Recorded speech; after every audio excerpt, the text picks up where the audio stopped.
श्री राम जय जय राम। श्री राम जय जय राम। श्री राम जय जय राम। श्री राम जय जय राम। श्री राम जय जय राम। श्री राम जय जय राम। श्री राम जय जय राम। श्री राम जय जय राम। श्री राम जय जय राम। श्री राम जय जय राम। प्रेम से बोलो सच्चिदानंद भगवान की जय। वृंदावन बिहारी लाल की जय। राजा रामचंद्र भगवान की जय। बाबा विश्वनाथ भगवान की जय। गंगे मैया की जय। नमः पार्वती पतये हर हर महादेव।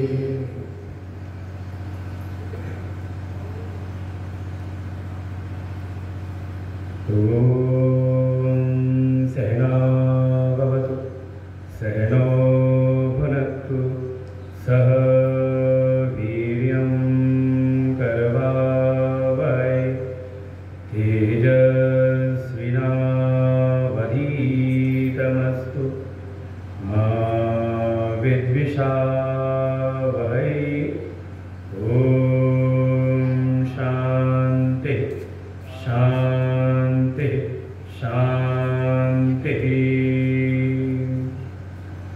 शङ्करं शङ्कराचार्यं केशवं बादरायणं सूत्रभाष्यकृतौ वन्दे भगवन्तौ पुनः पुनः। ईश्वरो गुरुरात्मेति मूर्तिभेदविभागिने व्योमवद्व्याप्तदेहाय दक्षिणामूर्तये नमः। सदाशिवसमारम्भां शङ्कराचार्यमध्यमाम् अस्मदाचार्यपर्यन्तां वन्दे गुरुपरम्पराम्। श्रुतिस्मृतिपुराणानाम् आलयं करुणालयं नमामि भगवत्पादं शङ्करं लोकशङ्करम्। गजाननं भूतगणादिसेवितं कपित्थजम्बूफलचारुभक्षणम् उमासुतं शोकविनाशकारकं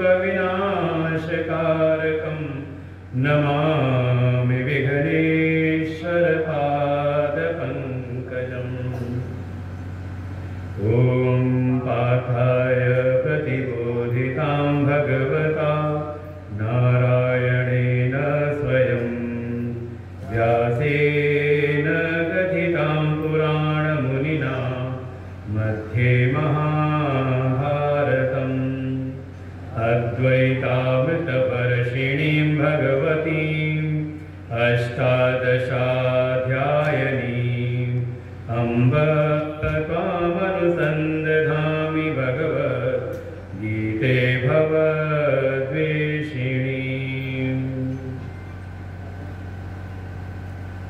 फोन को बंद कर लो, बगल बैठे हो, फोन नहीं चलेगा। घंटी बंद करो। आनंद घन सच्चिदानंद परात्पर ब्रह्म बाबा विश्वनाथ जी के चरणों में कोटशः नमन। माँ भगवती पतित पावनी गंगा जी को हृदय से नमन वंदन। उपस्थित संतवृंद, आचार्यगण, भगवत स्वरूप श्रोतागण, श्रद्धा भक्ति स्वरूपणी मातृशक्ति, सबको हृदय से नमन वंदन।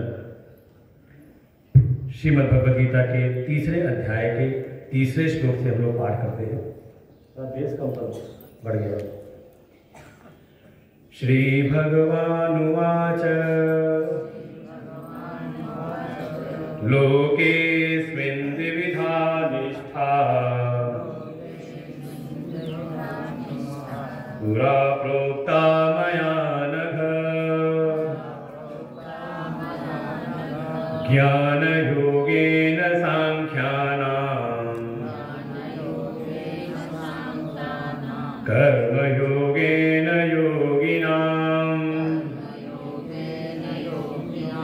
न कर्मणामनारम्भात्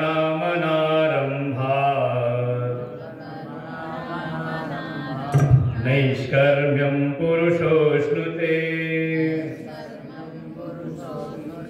न च सन्न्यसनादेव सिद्धिं समधिगच्छति न हि कश्चित् क्षणमपि जातु तिष्ठत्य कर्मकृत् कार्यते ह्यवशः कर्म सर्वः प्रकृतिजैर्गुणैः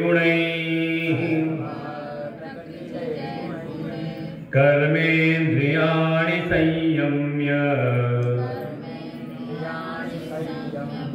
य आस्ते मनसा स्मरन् इन्द्रियार्थान् विमूढात्मा मिथ्याचारः स उच्यते यस्त्विन्द्रियाणि मनसा नियम्यारभतेऽर्जुन कर्मेन्द्रियैः कर्मयोगम् असक्तः स विशिष्यते कर्मेन्द्रियैः कर्मयोगम् असक्तः स विशिष्यते। श्रीमद् भगवद गीता का यह तृतीय अध्याय जिसका नाम है कर्मयोग। और अभी आपने पाठ किया,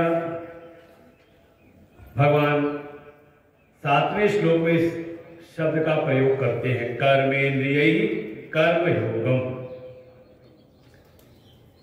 कर्मयोग नामक स्थिति अध्याय में वास्तव में कर्म की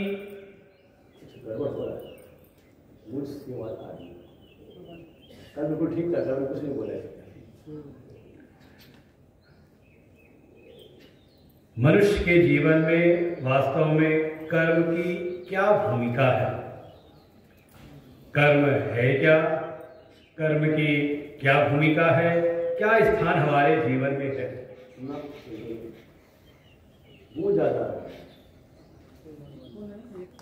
ये कौन बोलेगी, वो नहीं आवाज कम कर दो वॉल्यूम। सच्चिदानंद भगवान की जय। ठीक है। मनुष्य के जीवन में कर्म की क्या भूमिका, कर्म वास्तव में हम कहते किसको है, किस प्रकार के हमारे जीवन में कर्म हो रहे हैं, उसका क्या परिणाम है, और कर्म के द्वारा बदल गई आवाज। छेड़खानी को कर दो, मैं कहते रुक जाओ।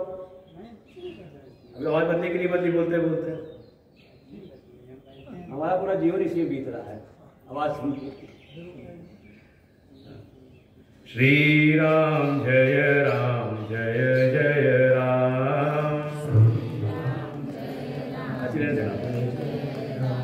हम श्री राम जय जय राम। श्री राम जय जय। बोले सच्चिदानंद भगवान की। भगवान स्थिति अध्याय में कर्म के रहस्यों का ही प्रतिपादन करते हैं। प्रारंभ हुआ है अर्जुन के प्रश्न के द्वारा। कल की बातों को थोड़ा स्मरण में ले आए। जो अर्जुन ने भगवान से पूछा है। जायसी चेत कर्मणस्ते मता बुद्धिर जनार्दन तत्किम कर्मणि घोरे मां नियोजयसि केशव व्यामिषेणेव वाक्येन बुद्धिं मोहयसीव मे तदेकं वद निश्चित्य येन श्रेयो हमाप्नुयाम। अर्जुन ने भगवान से स्पष्ट एक बात तो कही जो दूसरे अध्याय में भी कही थी कि हे प्रभु, मैं श्रेय का आकांक्षी हूं। मैं जानना चाहता हूं कि मेरे जीवन का ये जो मनुष्य जीवन मुझको प्राप्त हुआ है, इसका परम कल्याण किसमें है, कैसे मुझे अपने जीवन में श्रेय की प्राप्ति हो।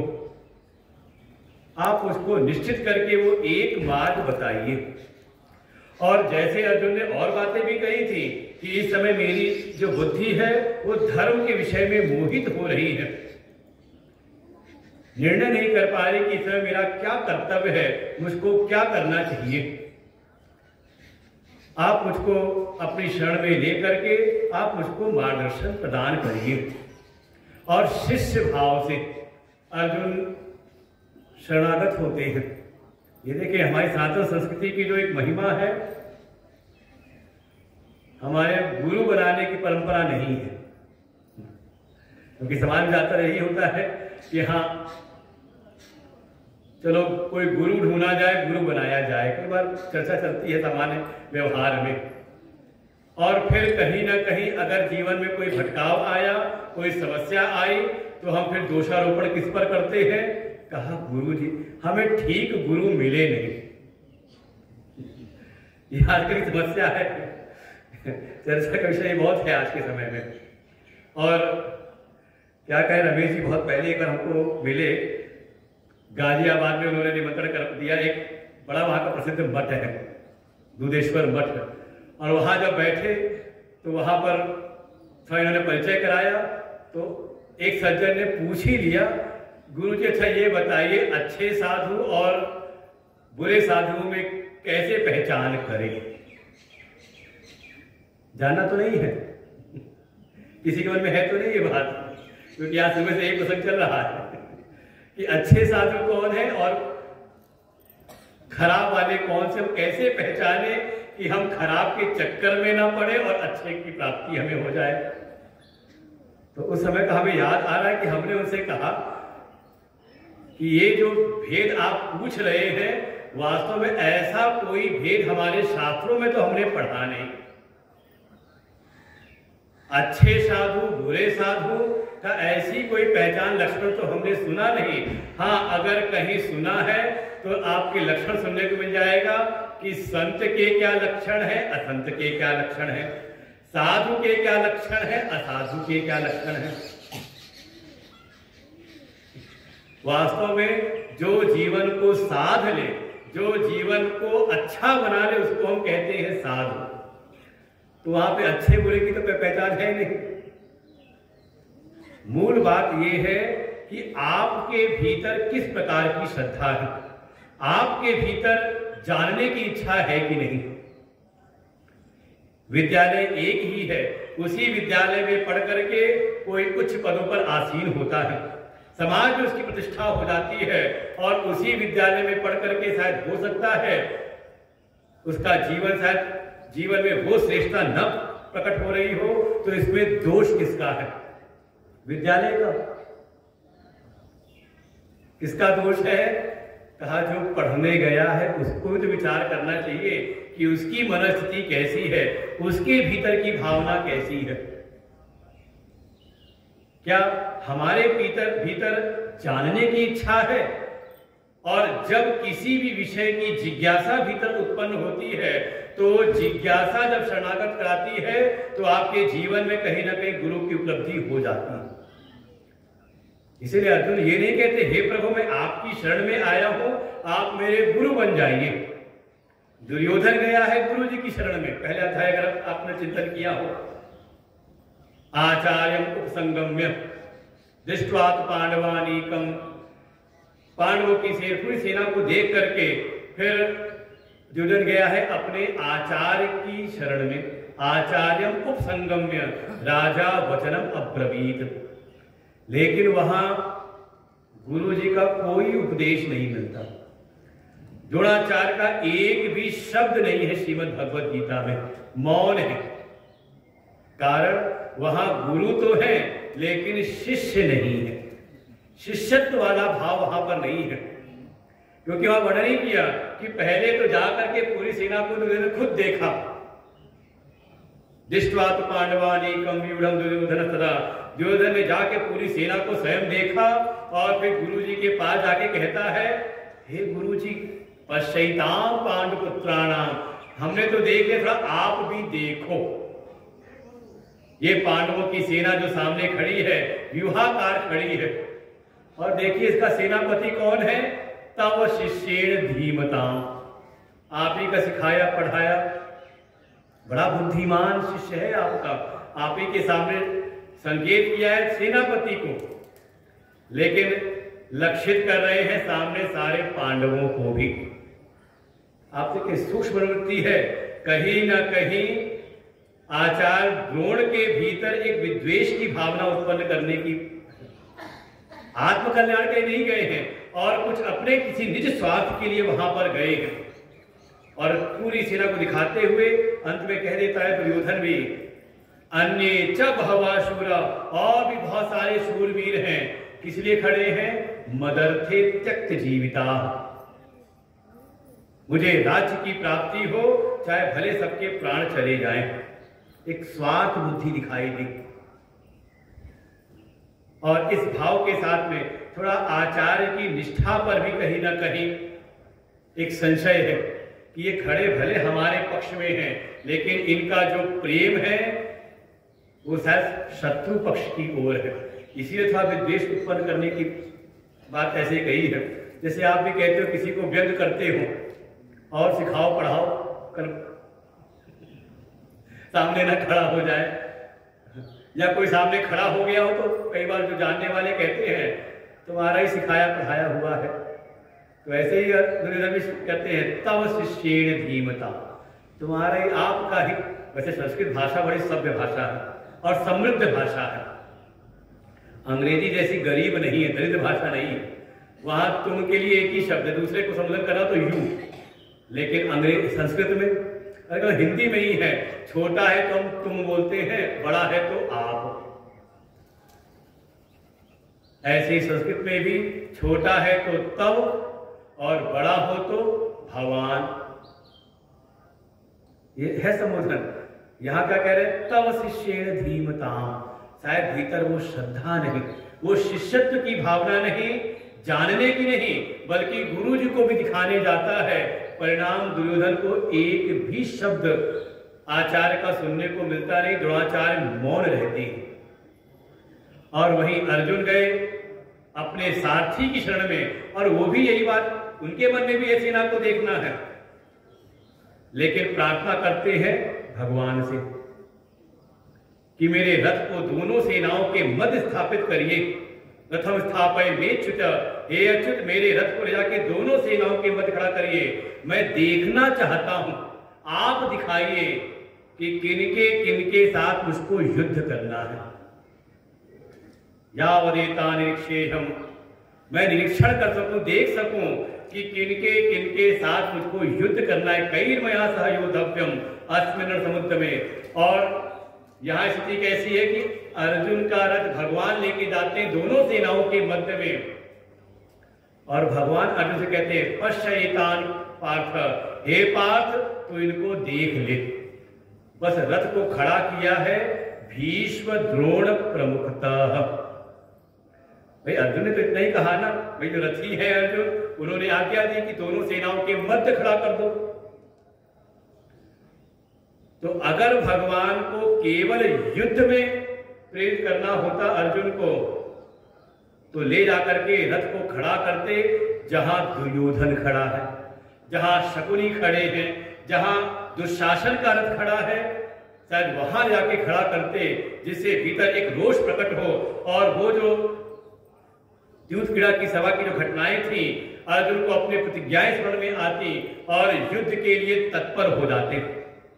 लेकिन केवल इतने से संकेत मिलता है जब अर्जुन ने कहा मेरे रथ को खड़ा करिए, तो भगवान ले जाकर के रथ खड़ा करते हैं। पितामह भीष्म जहां खड़े हैं, आचार्य द्रोण जहां हैं, उनके सामने ले जाकर के भीष्म द्रोण प्रमुखतः रथ को स्थापित किया है। यही से संकेत मिलता है जैसे भगवान की मंशा कुछ और है। युद्ध तो करवाना है, क्योंकि धर्म युद्ध है, धर्म की रक्षा के लिए युद्ध है, उसके प्रेरित तो करना ही करना है। लेकिन जैसे भगवान की मंशा है कि इस प्रसंग को में भी कोई मानव कल्याण के लिए, जन कल्याण के लिए अर्जुन को निमित्त बना रहे हैं भगवान, और निमित्त बना करके मानव मात्र के कल्याण के लिए भगवान जैसे कोई उपदेश देना चाह रहे हो। इसीलिए भगवान ने वो परिस्थितियां सामने प्रकट की हैं जिससे कि अर्जुन के भीतर कोई मोह हो, वो मोह प्रकट हो जाए। अरे कई बार ये चिकित्सा पद्धति भी होती है। कई बार जो वैद्य है कुछ ऐसी दवा देते हैं कि थोड़ा रोग और उभर जाता है। किसी को अनुभव है कि नहीं होम्योपैथी का? वहां ये कहते हैं कि होता है प्रारंभ में एक बार रोग बढ़ सकता है आपको, और जब बढ़ता है, जब देख लिया उसके लक्षण सब चीजें समझ ली, तो उसका फिर उपचार करती है। तो कई बार परमात्मा और जिस संत की, जिस गुरु की आप शरण में हैं, कई बार वो आपकी परिस्थिति को अनुकूल नहीं बनाता। साधक जो है, शिष्य है, जो भक्त है, वो चाहता है कि हमारे जीवन में बिल्कुल अनुकूलता हो जाए, किसी प्रकार का कोई कष्ट ना जीवन में हो। लेकिन आप भक्तों का इतिहास देखें तो एक से बढ़कर एक भक्त है, उनके जीवन में देखिए संघर्ष है कि नहीं। जैसे भगवान उनको निखारने के लिए उनको परिस्थितियां देते हैं। अच्छा, आजकल कुछ शिक्षा में कुछ परिवर्तन हुआ है, बच्चों की परीक्षा ना लो, और हमने तो शहरों में देखा है वहां पर तीसरी, चौथी, पांचवी क्लास तक परीक्षाएं नहीं ली जा रही है। कुछ नया कर दिया उन्होंने ऐसा। अच्छा, जितने लोग पहले जो पढ़े हुए हैं, जिनकी परीक्षा होती थी पहले दर्जे से ही, तो क्या उनकी बुद्धि का विकास नहीं हुआ? बल्कि ज्यादा हुआ। कहते कि शायद पहले के शायद 10वीं इंटर में पढ़े हुए, उनकी बुद्धि विवेक आजकल के ग्रेजुएशन किए हुए से भी ज्यादा अच्छी है। क्यों? क्योंकि जैसा संघर्ष, जैसी प्रतिकूलताएं उन्होंने जीवन में सही तय करके उस शिक्षा को प्राप्त किया, शायद उनका बुद्धि विवेक ज्यादा जग गया।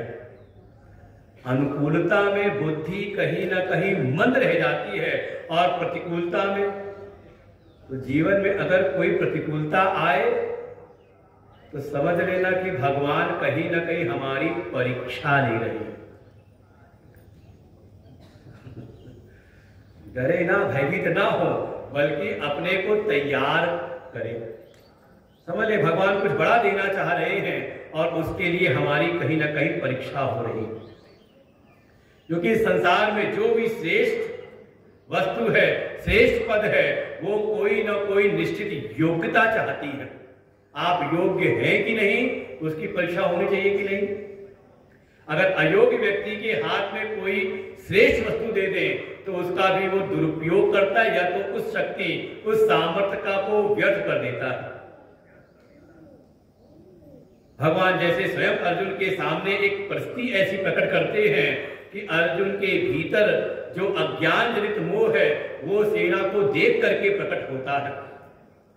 और अर्जुन ने अपनी सारी मनोस्थिति भगवान के सन्मुख प्रकट कर दिया, और सबसे बड़ा जो भीतर प्रकट हुआ जो भाव, वो यही था, अहम एषाम मम एते इति भ्रांति प्रत्यय। ऐसी भ्रांति एक भीतर प्रकट हुई कि ये सब मेरे हैं और मैं इनका हूं। ये है मुख्य व्याधि। गोस्वामी जी इसको कह देंगे, मैं और मोर तोरते माया, जही बस कीन्हे जीव निकाया। जीव का बंधन क्या है? बंधन इतना ही है, ये जो जीव मैं मेरा बना लेता है, तू तेरा, ये जो भेद बुद्धि में बना लेता है एक स्वभावतः, यही है मोह, ये इसी का नाम है माया। और यही फिर उसकी सारी व्याधियों का मूल बनता है। भगवान ने इस परिस्थितियों में डाल करके अर्जुन के मन की स्थिति को जान लिया और अर्जुन की मन की स्थिति को निमित्त बना करके भगवान हम समस्त जगत के प्राणियों के भीतर की इस व्याधि को दूर करने के लिए श्रीमद् भगवद गीता का तत्वोपदेश करते हैं। इसलिए अगर आप अपने मन को गीता से जोड़ करके देखें तो आपको लगेगा जैसे आपके जीवन की समस्याओं का हल श्रीमद् भगवद गीता में है। और जैसा अर्जुन ने कहा कि मुझे श्रेय का आकांक्षी श्रेय की प्राप्ति करनी है, तो भगवान प्रारंभ ही करते हैं कि श्रेय के लिए, मोक्ष के लिए जो साक्षात साधन है, जो सर्वश्रेष्ठ साधन है, वो है ज्ञान। ऋते ज्ञानात् न मुक्ति, बिना ज्ञान के मोक्ष संभव है नहीं। और ज्ञान की पूरी महिमा स्थापित की है, इसलिए दूसरे अध्याय का नाम है सांख्य योग। थोड़ा बाहर की आवाज को कम करो, बैग आ रही है, बाहर की आवाज कम कर दो। सत्संग उनको सुनाना है जो भीतर, यहाँ बाहर वालों को केवल जो इको डबल आवाज सुनाई दे रही है, बैक आ रही है।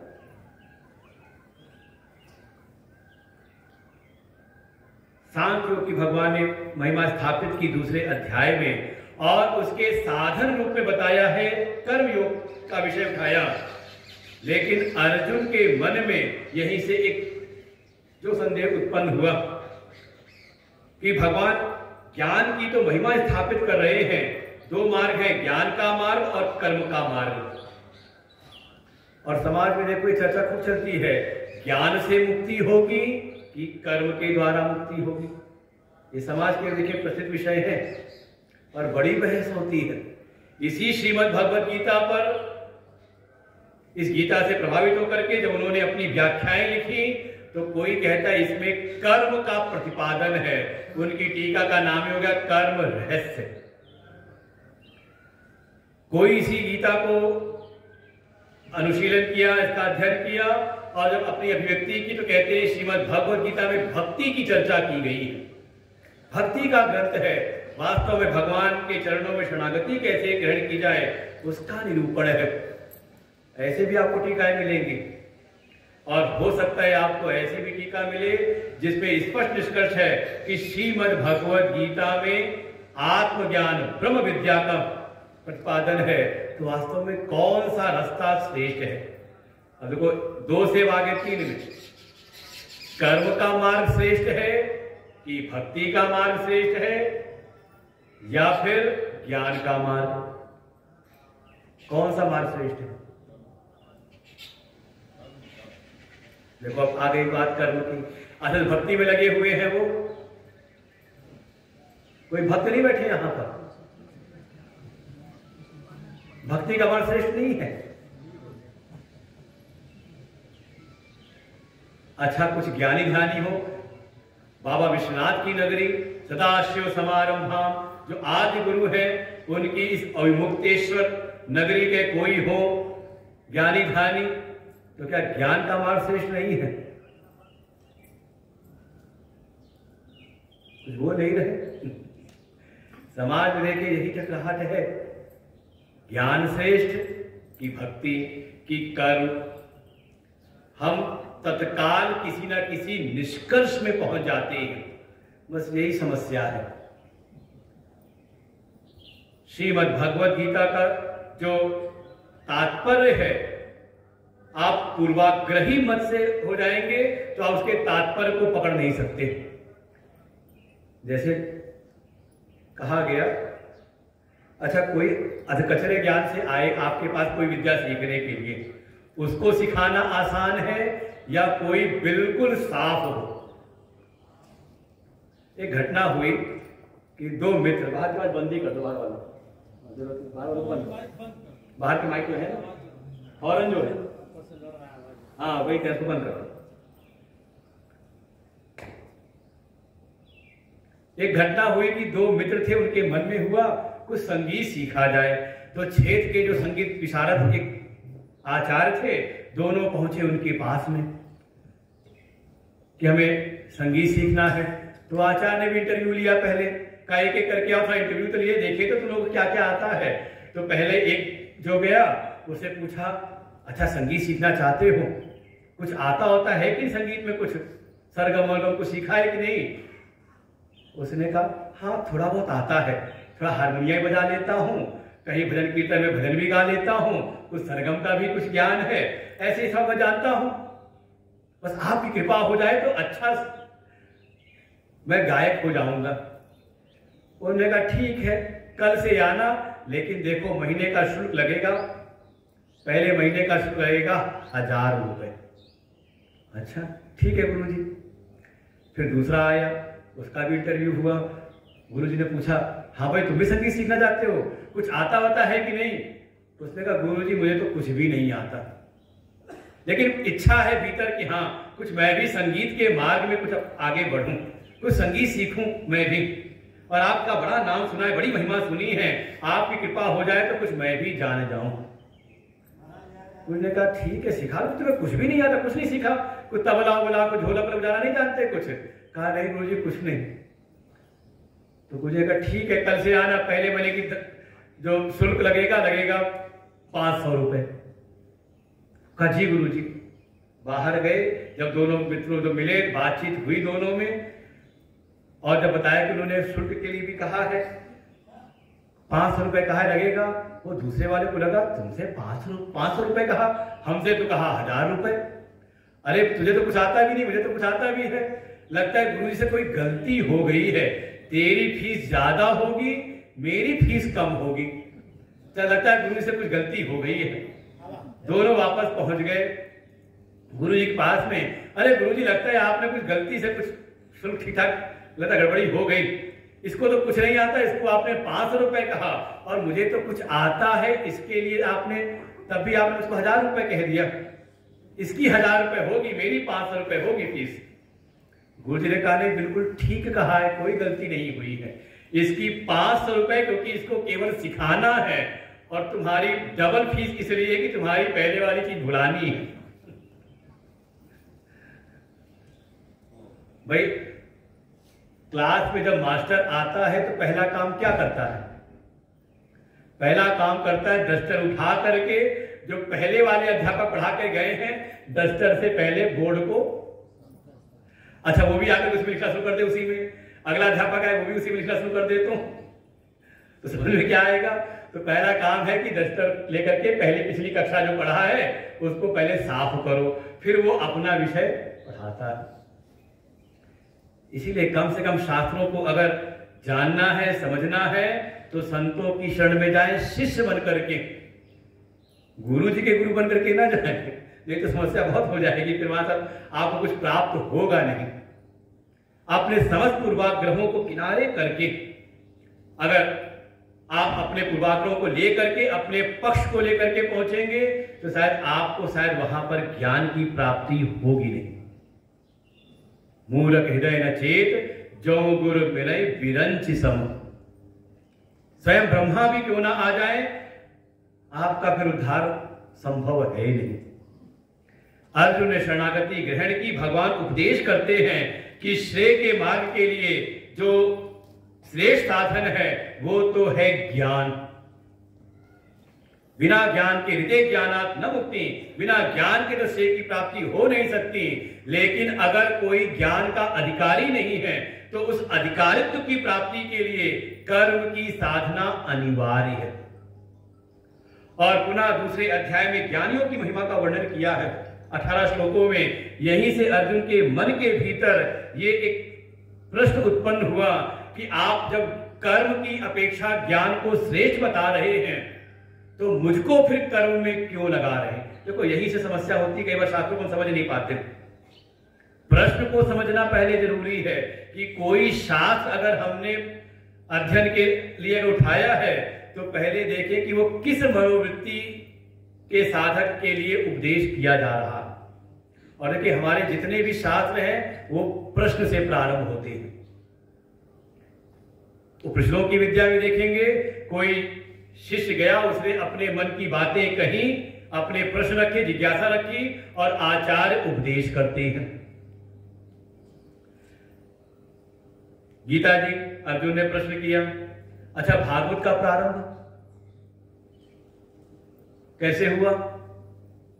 राजा परीक्षित जब शरणागत होते, महामुनि सुखदेव जी का उनको आशीर्वाद प्राप्त हुआ, उनके दर्शन मिले, उनको बैठा करके राजा परीक्षित पूछते हैं।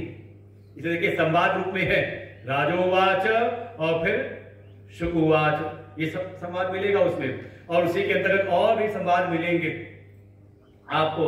सारे शास्त्र संवादमय है। पुरुषस्य किम कार्यम म्रियमाण सर्वथा, जो पुरुष सर्वथा म्रियमाण है, जो मरणासन है, उसका परम कर्तव्य क्या है? ये बात पूछी राजा परीक्षित ने, और सुखदेव जी बिठा के उनको उपदेश करते हैं भागवत का। अच्छा, रामचरितमानस का प्रारंभ कैसे हुआ? का वो भी हुआ है प्रश्न से ही। चाहे कथा हो रही हो प्रयागराज में, वहां पूछने वाले हैं भरद्वाज मुनि और उपदेश करते हैं याज्ञवल्क्य जी। प्रश्न से शुरू हुआ है, फिर उसी प्रसंग आएगा, पूछा है मां पार्वती ने, और उपदेश करते हैं स्वयं भगवान विश्वनाथ ममनाथ पुरारी। वहां तो स्तुति ऐसे की है, भगवान विश्वनाथ, भगवान शिव उपदेश करते हैं। और आखिर में उत्तरकांड में जाएंगे तो वहां भी पूछते हैं, भगवान नारायण के वाहन है गरुण जी। मतलब लगता है कि ये संशय किसी के भीतर भी हो सकता है। अब भगवान नारायण जिस पे आसीन हो रहे हैं, वो गरुण जी के मन में भी संशय हो जाए, और चले जाते हैं किसके पास में? कहा कागभुसुंडी जी के पास में, और वहां पे फिर प्रसंग प्रारंभ होते हैं।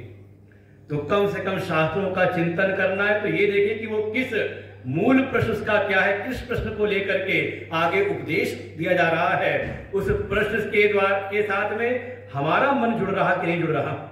ये जो प्रश्न है, ये हमारे मन का प्रश्न है कि नहीं, और आपके मन का प्रश्न हो जाए, समझ ले वो उपदेश सार्थक है आपके जीवन के लिए। और हमारे जीवन में वो विचार ही ना हो, प्रश्न ही ना हो, तो देखिए इसीलिए प्रश्न उठाया कि ज्ञान का मार्ग श्रेष्ठ कि कर्म का मार्ग श्रेष्ठ। अगर लगता है कि हाँ वास्तव में क्या श्रेष्ठ है, अगर जानना चाहते हैं, तो फिर तीसरा अध्याय फिर उतरेगा। और अगर अपने पूर्वाग्रह से रहे तो शायद जो वास्तविक तात्पर्य है वो ग्रहण नहीं होगा। और अर्जुन ने जो बात पूछी है, भगवान उस बात का इस पूरे तीसरे अध्याय में कोई खंडन नहीं करते।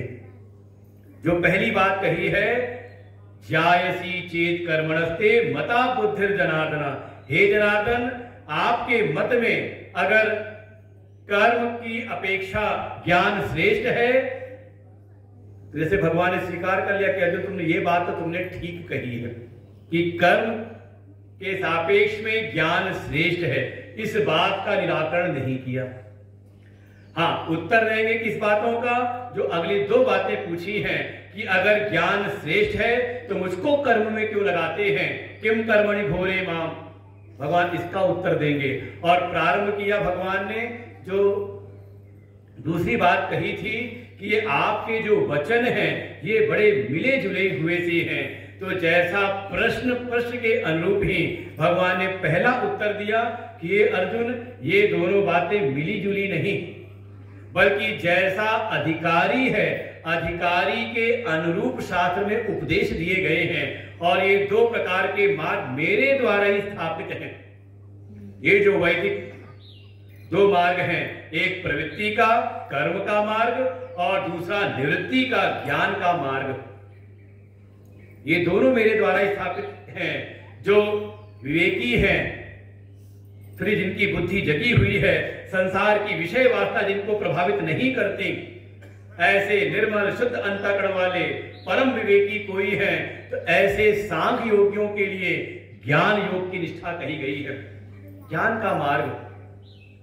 और कोई अभी जिसके भीतर कर्म निष्ठा है, थोड़ा वो संसार की वासनाओं से युक्त है, तो उसके लिए ही कर्म का मार्ग है कि थोड़ा कर्म के मार्ग का अनुष्ठान करके अपने अंतःकरण को पहले शुद्ध निर्मल करे। और दूसरे अध्याय में भगवान ने इसका संकेत किया है कि कब तक, जैसे सांख्य योग का प्रतिपादन किया और फिर कहते हैं कि यहां तक तो मैंने ज्ञान की महिमा बताई, अब तो कर्म की महिमा जान, कर्म योग को जान। और फिर कर्म योग का उपदेश करते हुए भगवान ने संकेत वहां भी किया था दूसरे अध्याय में लगभग 52-53 श्लोक में। कब तक कर्म करना है तो कहा था यदा ते मोह कलिलम बुद्धिर्व्यतिष्यति तदा गंतासि निर्वेदम श्रोतव्यस्य श्रुतस्य च। कब तक कर्म की साधना करनी है?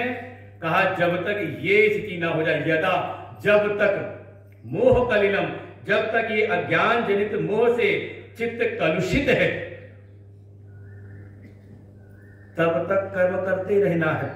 और जिस क्षण तदा गंतासि निर्वेदम, और जिस क्षण इस संसार से, संसार के विषयों से थोड़ा वैराग्य हो जाए, संसार में ना तो किसी से राग और ना किसी से द्वेष।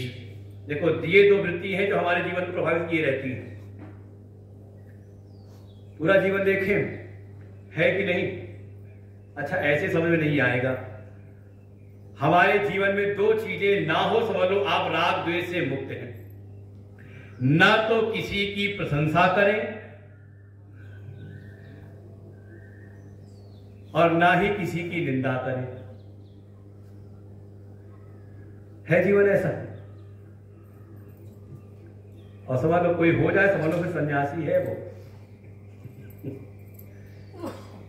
ये सनित सन्यासी यो न द्वेष्टि न कांक्षति, जिसके चित्त में किसी के प्रति द्वेष ना हो, क्योंकि द्वेष से युक्त होकर के कोई किसी की निंदा करता है। अच्छा चित्त में किसी से द्वेष ना हो, आप किसी की निंदा करो।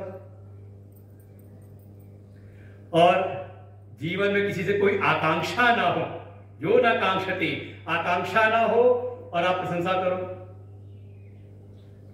बहुत मुश्किल है। दो चीजें मुक्त हो जाए तो भगवान इसी गीता में आगे कहेंगे वो समझ लो नित्य सन्यासी है। राग द्वेष से हमारा चित्त मुक्त हो जाए, समझ ले यही है अंतःकरण की शुद्धि, निर्मलता। जब तक ये स्थिति ना आ जाए तब तक कर्म की साधना अनिवार्य है। ऐसे के लिए भगवान कहते हैं मैंने कर्म का मार्ग बताया है। ऐसा जिसके चित्त में अगर संसार की वासनाएं हैं, अभी थोड़ा धन प्राप्ति की वासना है, अभी थोड़ा अपने जन परिवार की वासना है, और अभी थोड़ा लोकांतर की वासना है, या लोक में यश प्राप्ति की वासना है, ऐसा व्यक्ति अगर संन्यास में प्रवेश करे तो क्या उसको जीवन में समस्या ही समस्या रहेगी। इसीलिए संन्यास को परिभाषित ही किया, ऐष्णात्रय न्यासो नाम संन्यास। इन तीन प्रकार की ऐष्णाओं से कोई मुक्त हो जाए तो वो है संन्यास में प्रवेश। वित्त ऐष्णा, पुत्र ऐष्णा और लोक ऐष्णा, ये तीन ऐष्णाएं हैं। चित्त को देखे है कि नहीं, थोड़ा रुपया पैसा ठीक ठाक बना रहे, ये देखो ये प्रारंभिक है, और ये जन्म जन्मांतर से स्वाभाविक आ रही है। आप किसी बच्चे को देखो, कोई चीज पकड़ा हुआ हो, आपको लेना हो तो आप रुपया पकड़ाते हो, छोड़ देता है, रुपया पकड़ लेता है। हम कहे अभी तो कुछ जाना नहीं, नोट कैसे डालनी, अभी उस कागज का उसको मूल्य बहुत नहीं पता, लेकिन ये संस्कार उसके भीतर है कि ये रुपया है, ये काम की चीज है। कहां से आ रही है? छोटे बालक में भी। और हमारा प्रारंभिक जीवन कहीं ना कहीं वित्तेष्टा से ही प्रभावित रहता है। कौन सी शिक्षा प्राप्त करें जिसमें बढ़िया पैकेज मिल जाए, चिंता यही है प्रारंभिक। अच्छा मान लो नौकरी लग जाए तो, धन की व्यवस्था हो जाए ठीक ठाक तो अगली ऐष्णा प्रकट होती है, कहा पुत्र ऐष्णा, परिवार, अब परिवार बनाया जाए, है कि नहीं? देखिए जीवन को समझने का, भाई जीवन को समझे तो अपने आप गीता जोड़ी सहज हो जाएंगी। और जब परिवार हो जाए तो उसके बाद फिर पुत्र हो जाए तो एक तीसरी ऐष्णा जगती है। वो एक फिल्मी गाना था, पापा कहते हैं क्या करेगा? नाम डुबोएगा, बड़ा नाम करेगा। अरे और भी गाने बहुत सारे ऐसे हैं, क्या है कि नहीं, कहीं ना कहीं। और देखें, पहले वाले सी दूसरी प्रबल है। हमने जो मेहनत की, परिश्रम किया, वित्त प्राप्त किया, धन की, ऐसा से धन की प्राप्ति की, जरूरत पड़ती है तो परिवार के हित के लिए उसका हम त्याग कर देते हैं। प्रबल है पुत्र तृष्णा, इसलिए वित्त तृष्णा को त्यागना आसान है, पुत्र तृष्णा कठिन है। वित्त तृष्णा की, और वहीं पर मान लो पुत्र हमारे यश में कमी लेकर के आए तो पड़ोसी के बच्चा ज्यादा अच्छा नंबर ले आए, हमारा बच्चा उसी स्कूल में पढ़ करके नंबर ना लेके आए, ये बच्चों की बड़ी समस्या है आज है कि नहीं। वो किसी का रिजल्ट आया तो बच्चा आया तो पिताजी ने पूछा क्या रहा रिजल्ट, तो बताता है वो जो डॉक्टर साहब है ना, उनका बच्चे के इतने फेल हो गया वो। अच्छा तेरा क्या हुआ? तो वो जो बड़े वो मास्टर साहब है ना, उनका बच्चा भी फेल हो गया। फिर पूछा अरे तेरा क्या हुआ? अरे वो जो कप्तान साहब है ना, उनका बच्चा भी, वो जो नेताजी है उनका बच्चा भी। पिताजी पूछते तेरा क्या हुआ? कहा जब इतने बड़े बड़े लोगों के बच्चे अब मुझसे क्या उम्मीद कर रहे हैं? वो पहले ही बता देता कि ऐसा ना हो कि पिताजी क्या है ये, इसे कहते हैं लोकेशना।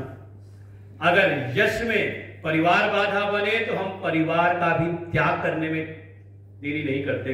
अरे अखबार में गजब निकाल देते कि इससे हमारा कोई संबंध नहीं।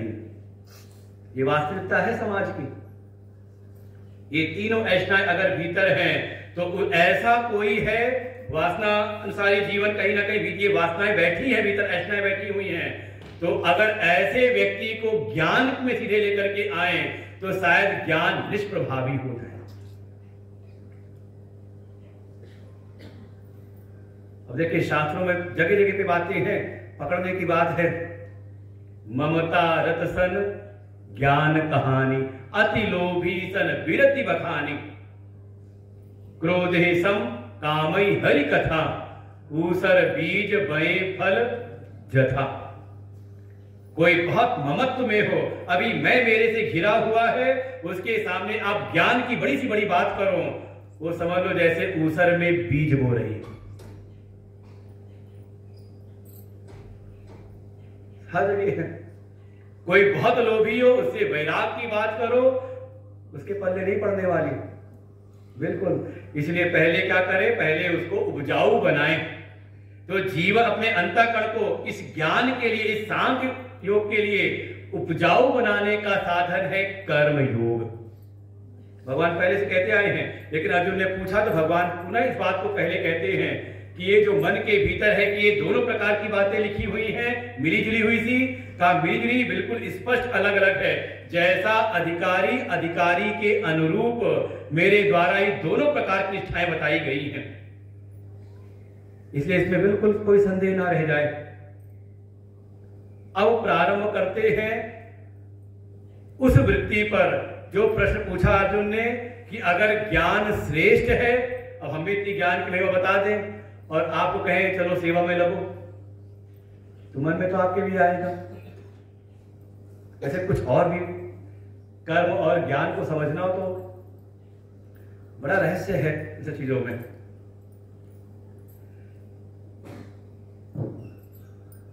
जैसे किसी वस्तु को अपने अनुसार प्राप्त करना हो, अपनी इच्छाओं के अनुसार, अपनी वासनाओं के अनुसार प्राप्त करना हो, तो वहां साधन है कर्म, क्योंकि आपको निर्माण करना है। समझ रहे हो? वहां कर्ता का तंत्र चलता है। कर्ता चाहे तो बनाए, ना बनाए या अन्यथा कुछ और कर दे, वहां पे उसकी कर्ता का स्वातंत्र है। अच्छा, परमात्मा को अपने अनुसार प्राप्त करना हो तो भाई किसी को कृष्ण से प्रेम है, किसी को राम से प्रेम है, किसी को शिव पसंद आते हैं, तो कहा वहां समझ लें आप उस परम तत्व को अपने अनुसार चाहते हो तो वहां पर आएगा क्या है, तंत्र है वहां पर कर्म का, उपासना का। लेकिन कोई वस्तु जैसी है उस वस्तु को वैसे ही जानना है तो वहां कर्म नहीं बल्कि वहां पर साधन बनेगा ज्ञान। सुनने वाली बात नहीं, वहां वस्तु का तंत्र है।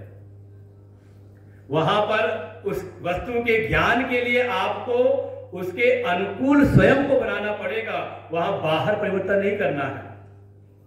वहां तो केवल उचित प्रमाण आपके सामने आ जाए, आपको ज्ञान हो जाएगा। जैसे मान लो कोई भी चीज है, जैसे फूल है, फूल को आपको अपने अनुरूप माला के रूप में चाहिए, बना चाहिए तो आप चाहते फूल नहीं माला चाहिए, तो आपको क्या करना पड़ेगा? उपदेश से काम नहीं चलेगा। अच्छा, भूख लगी है, हम यहां बैठ करके आपको फिर पाक विज्ञान बताना शुरू करें कि भोजन कैसे बनता है, पुलाव कैसे बनाएं, बढ़िया मटर पनीर कैसे बनाएं, आपको सारी विधि बताते चले जाएं, भूख मिट जाएगी। अरे थोड़ी देर में व्याकुल में कहोगे, अरे महाराज मिलेगा तब खाने को। क्या है? वहां पे कर्म करना पड़ेगा, ज्ञान उसमें सहायक रूप में है। लेकिन कोई वस्तु क्या है, ये फूल क्या चीज है, इसको जानना है तो इस फूल को जानने के लिए क्या करना पड़ेगा आपको? केवल उचित प्रमाण। कौन सा प्रमाण? कोई वनस्पति विज्ञान वाले हो तो वो बताएगा इसके बारे में कि इसके क्या गुण है। और सबसे बड़ी बात क्या है? प्रमाण क्या चाहिए? इसको जानने के लिए आपको नेत्र चाहिए। प्रमाण है नेत्र। गोस्वामी जी बड़ा इस बात को समझाते हैं, मुकुर मलिन अरु नयन विहीना, राम रूप देखई किमि दीना। कि कोई भगवान को देखना चाहता है, राम के साक्षात्कार करना चाहता है, कैसे करे? जैसे मान लो आपको अगर रूप देखना है तो कैसे देखेंगे? क्या चाहिए आपको? रूप देखना तो क्या चाहिए? नेत्र चाहिए। रूप का ज्ञान जब भी होगा तो प्रमाण है नेत्र, इसके बगैर नहीं।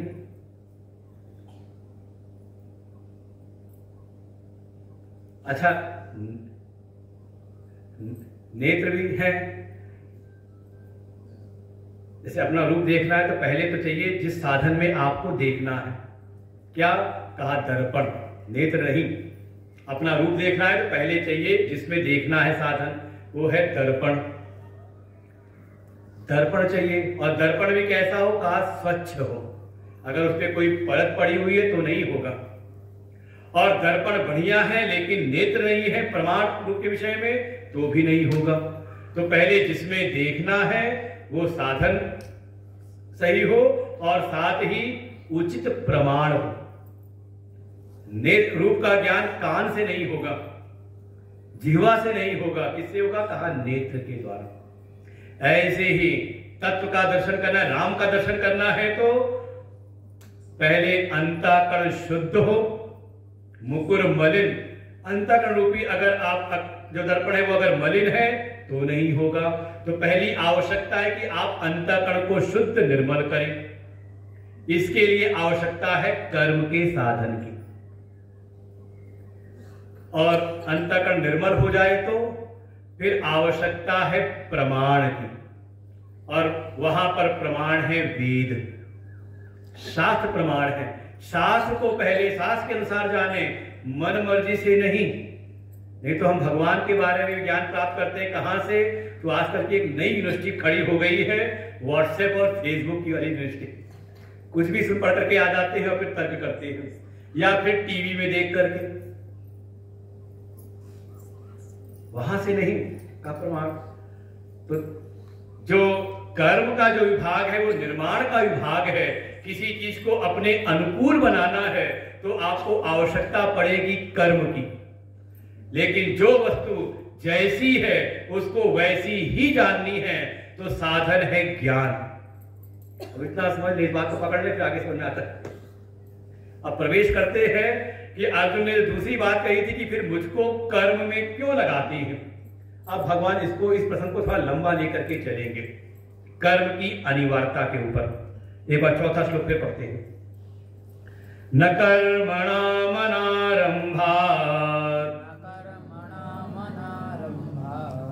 चौथा श्लोक है तीसरा अध्याय। श्री भगवानुवाच न कर्मणामनारंभात्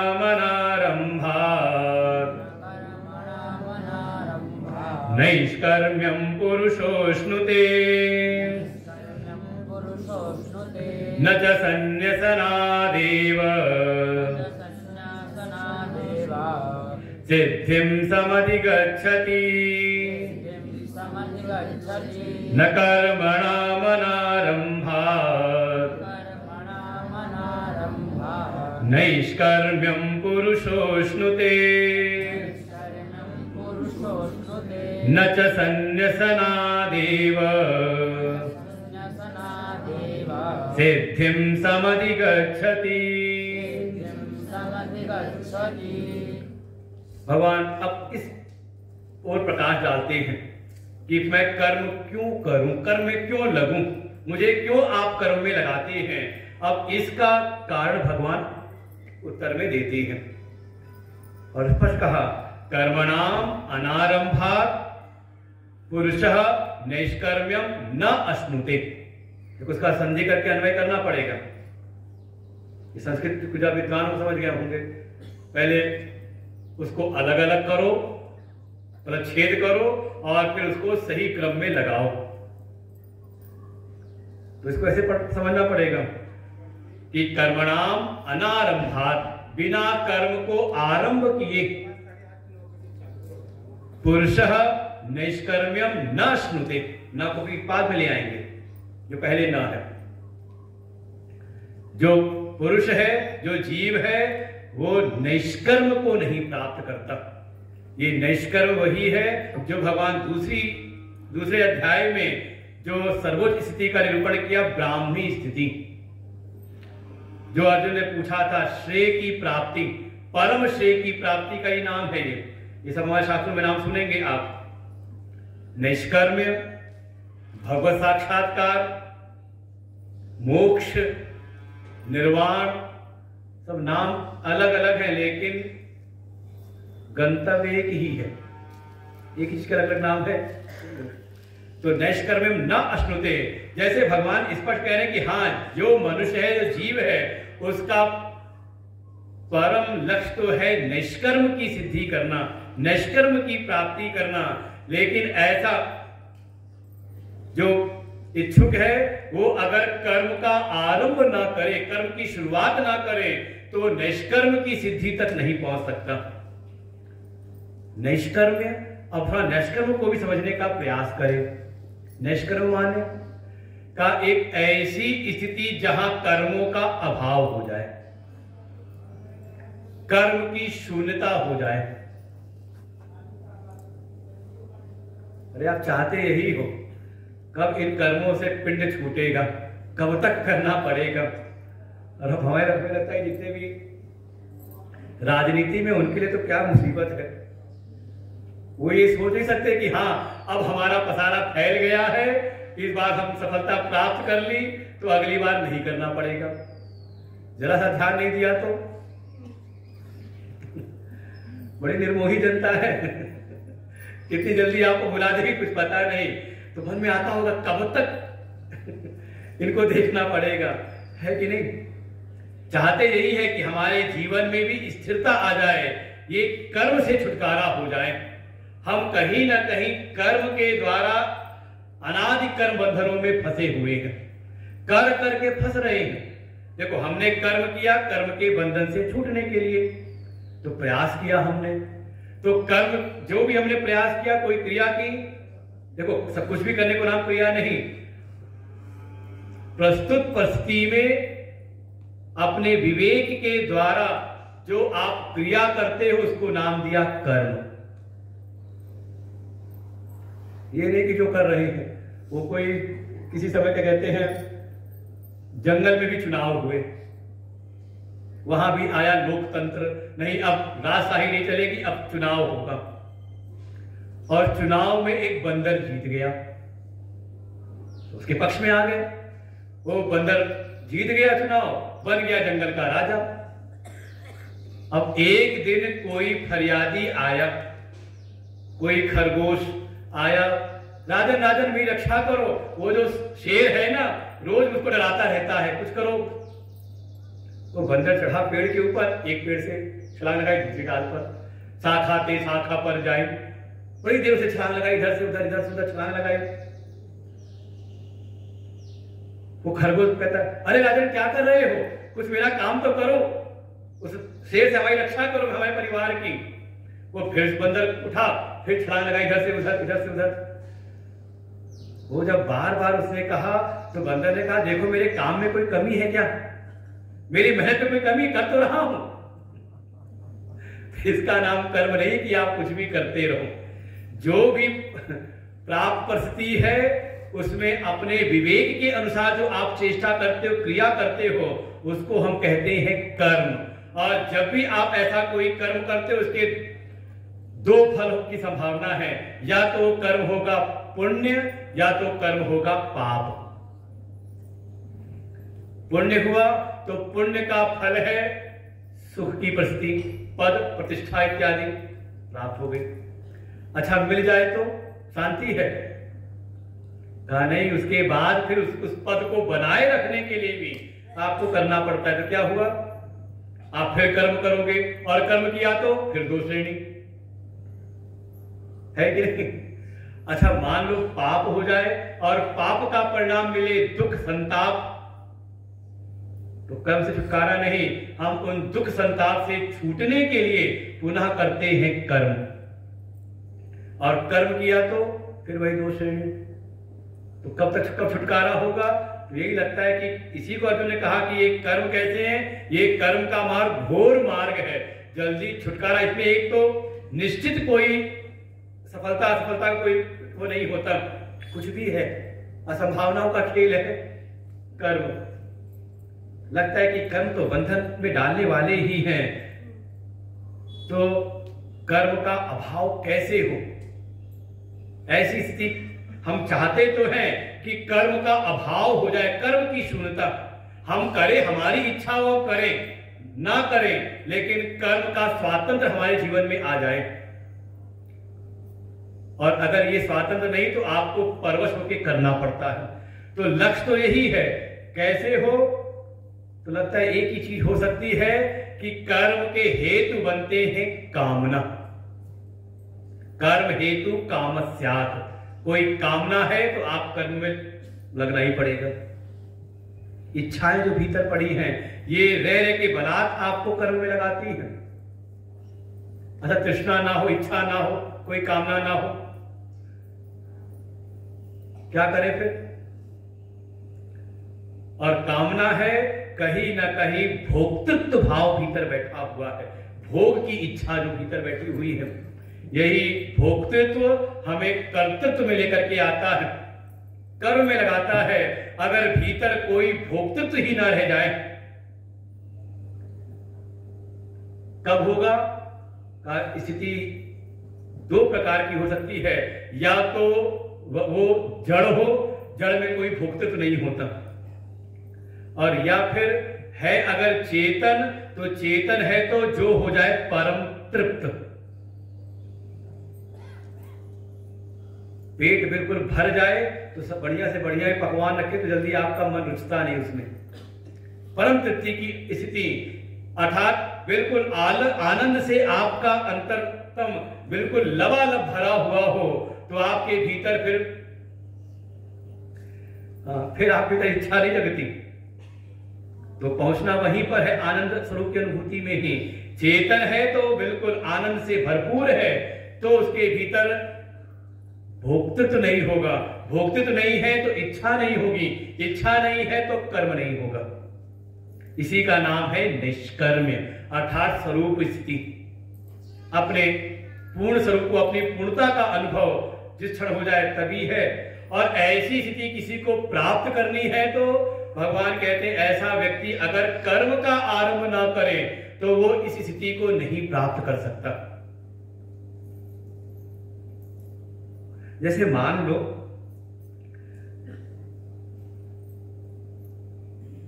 एक समय तो विद्यालय छोड़ना ही है ना, भाई पढ़ के विद्यालय से पास होना है ना, बाहर निकलना ही है। तो बच्चा पहले ही कहे जब एक दिन स्कूल को छोड़ना ही है तो मैं प्रवेश ही क्यों करूं। बच्चा नहीं हम पढ़ाई को शुरू करें, जब पढ़ाई छोड़नी है एक दिन तो पढ़ना शुरू ही क्यों करें। कहा नहीं, कहा पढ़ाई शुरू करके ही आपको विद्यालय को इसमें छोड़ना है। शिक्षा की प्राप्ति करके, बिना किए नहीं। तो ऐसे भगवान भी कह रहे हैं कि उस नैष्कर्म की स्थिति को प्राप्त करना है तो प्रारंभ आपको कर्म से ही करना पड़ेगा। बिना कर्म का आरंभ किए अगर कोई सोचे कि हम उसकी प्राप्ति कर लेंगे तो संभावना नहीं। और दूसरा कोई मन में आ जाए कि किसी कर्म में लगा हुआ है, हम कर्म का त्याग कर दें, तो अगली पंक्ति में कहा साथ ही अच्छा और साथ ही सन्नसनात् एव सिद्धिम न समधिगच्छति। कोई लिए हुए कर्म का त्याग कर दे, केवल कर्म का त्याग कर दे, तो उसको भी ये मोक्ष रूपी सिद्धि, ये निष्कर्म की सिद्धि उसके जीवन में फलीभूत नहीं होती। क्यों नहीं होती? अब इसका हेतु भगवान आगे देंगे। देखो हेतु प्रात्मा बिल्कुल है, एक सिद्धांत रखेंगे, उसका हेतु कारण आगे बताते चले जाएंगे। इसलिए गीता जी के प्रवचन में समझ लो आपको नियमित होना पड़ेगा। ये कथा नहीं कि एक कथा छूटी तो दूसरी कथा हम पकड़ लेंगे। यहां अगर आपको पूरी गीता के इस अध्याय को समझना है तो आपको क्रमशः सब पूरे कर्म को पूरा करना पड़ेगा। बिना कर्म का आरंभ किए वो सिद्धि नहीं प्राप्त हो सकती जो अर्जुन ने पूछी थी, परम श्रेय की स्थिति। और साथ ही कोई लिया हुआ हमारे जीवन में कर्म है और हमने कर्म को छोड़ दिया बीच में ही, तो भी उस सिद्धि की प्राप्ति नहीं होगी। क्यों नहीं होगी? क्योंकि ये अज्ञान में पड़ा हुआ जो प्राणी है, ये जो देह में ही स्थित, भाई अज्ञान में अभी अपने पूर्ण आश्रम को जाना नहीं तो किसको मैं जाना है? कहा देह को ही, उसको ही नाम समझ ले, वो देहधारी। ऐसा जो देहधारी जो मनुष्य है, कहा वो कर्म के पूर्ण त्याग में उसकी स्वतंत्रता नहीं है। पाठ करते हैं 5वां श्लोक। नहीं कश्चित क्षणमपि, नहीं कश्चित क्षणमपि, नहीं कश्चित् क्षणमपि जातु तिष्ठत्य कर्मकृत् कार्यते ह्यवशः कर्म सर्व प्रकृतिजैर्गुणैः नहि कश्चित् क्षणमपि जातु तिष्ठत्य कर्मकृत् कार्यते ह्यवशः कर्म सर्व प्रकृतिजैर्गुणैः। भगवान कहते हैं अगर कोई सांख्य योगी है नहीं, जिसको अभी आत्मज्ञान हुआ नहीं, इसलिए कहा था न च सन्न्यसनात् एव, केवल कर्म के संन्यास मात्र से उसको सिद्धि प्राप्त नहीं होगी। अर्थात ज्ञान रहित केवल कर्म संन्यास से उसको सिद्धि प्राप्त होने वाली नहीं। जो अभी है अज्ञान में, जिसको अभी अपने पूर्ण आत्म स्वरूप का विवेक विज्ञान हुआ नहीं है, ऐसा जो प्राणी है जो अभी अज्ञान में है, ऐसा प्राणी कोई है तो उसके लिए भगवान कह रहे हैं न ही कश्चित, कभी भी, क्षणमपि, क्षण मात्र भी, जातु तिष्ठति अकर्मकृत, ऐसे अज्ञान में पड़ा प्राणी वास्तव में जिसकी देह में ही आत्मबुद्धि बनी हुई है, ऐसा जो अज्ञान में पड़ा व्यक्ति है वो क्षण मात्र भी बिना कर्म किए रह नहीं सकता। कोई भी का मतलब जो अज्ञान में है। ज्ञानी की बात नहीं हो रही यहां पर, क्योंकि ज्ञानी के लिए सांख्य योग है। ये जो प्रकरण प्रारंभ किया किसके लिए? कहा अज्ञानी के लिए। ऐसा कोई अज्ञानी है तो क्षण मात्र भी कहीं भी कोई भी बिना कर्म किए रह नहीं सकता। क्यों नहीं रह सकता? भाई देह में स्थित है तो देह किससे बना है? का ये देह बनी है प्रकृति से, प्रकृति के 3 गुणों से, दैवी हेषा गुणमयी भगवान खुद कह देंगे ये मया दक्षिण प्रकृति सूयते सचराचरम, ये सारा चर अचर जगत किससे बना है? कहा प्रकृति से। प्रकृति से निर्मित ये शरीर में इसकी स्थिति है तो ये प्रकृति के जो गुण हैं, इसलिए कह रहे अवश्य उसको अवश्य करके अर्थात परवश करके कर्म में कार्यते कर्म, उसको कर्म में लगा ही देंगे। सभी प्रकार के कर्मों में कौन लगा देगा? कब प्रकृति जयी गुण ही, प्रकृति से उत्पन्न जो गुण है उसको बलात् कर्मों में लगा देंगे। अच्छा, अपने जीवन को देखो,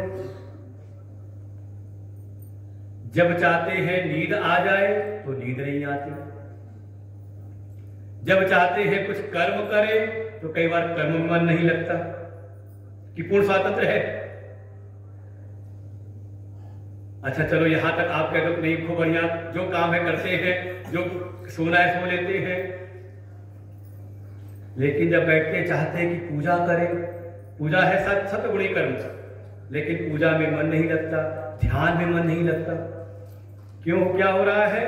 हम चाहते तो हैं कुछ, लेकिन ऐसा लगता है जैसे बलात् कोई परवश करके हमें कहीं और लगा दे रहा है। और कई बार ऐसी स्थिति होती है, आपके मन के कुछ परिस्थिति प्रतिकूल हुई और आपने चिढ़ के कह दिया कि अब हम जाओ, हमसे कोई मतलब नहीं, कुछ नहीं करेंगे, और जब किनारे जाके बैठ गए तो हो सकता है आपका शरीर तो बैठ गया है, लेकिन भीतर वाला जो मन है का दुगनी रफ्तार पकड़ लेता है, जो वाणी है का वो रफ्तार आ जाती है, गति आ जाती है। क्या है? चाह करके भी हम शांत हो नहीं पाते। प्रकृति के गुण बलात् जैसे हम न चाहते हुए भी हम चाह नहीं रहे, लेकिन फिर भी कर्मों में लगाए रखता है। और बिल्कुल जैसे जैसे पूर्व के संस्कार हैं, आप उन कर्मों में लगी जाते हैं, ना भी मन हो, ना भी इच्छा हो, तो भी ऐसी स्थिति बनी रहती है। तो भगवान कह रहे ऐसे जो भी अज्ञान में अभी पड़े हुए हैं, वो प्रकृति के गुणों के द्वारा परवश करके कर्मों में लगा दिए जाते हैं। इसलिए ऐसी चेष्टा करना कि मैं कर्म का प्रारंभ नहीं करूंगा या फिर कर्म लिए हुए कर्म का त्याग कर दूंगा, वास्तव में इसमें स्वातंत्र है नहीं, और जिसमें स्वातंत्र है नहीं उसकी चेष्टा करना समझ लो फिर व्यर्थ है। इसलिए कर्म अनिवार्य है किसके लिए? जो अभी अज्ञान में है। अच्छा, कोई सूरमा हो और देखें स्थिति कैसी, आपकी कथाओं को कुछ बात को समझना हो तो फिर आप भागवत में कथा सुनेंगे, पंचम स्कंद में कथा आती है भरत जी की।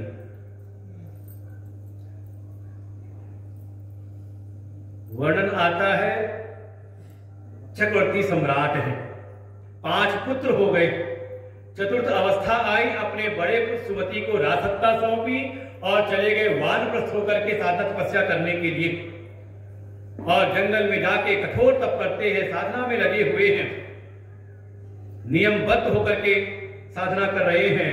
लेकिन एक दिन गए थे नदी में स्नान करने के लिए, स्नान करते हुए सूर्य को अर्घ दे रहे थे, अचानक कोई हिरणों का झुंड जल पीने आया था, सिंह की दहाड़ हुई, हिरणों का झुंड तितर बितर हुआ।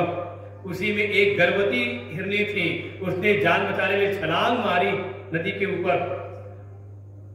उस पार क्या गिरती, उसके गर्भ में जो बच्चा था उसका वो गिरता है, निकल जाता है बाहर, प्रसव हो गया, और वो हिरनी जाके गिरी, मर गई।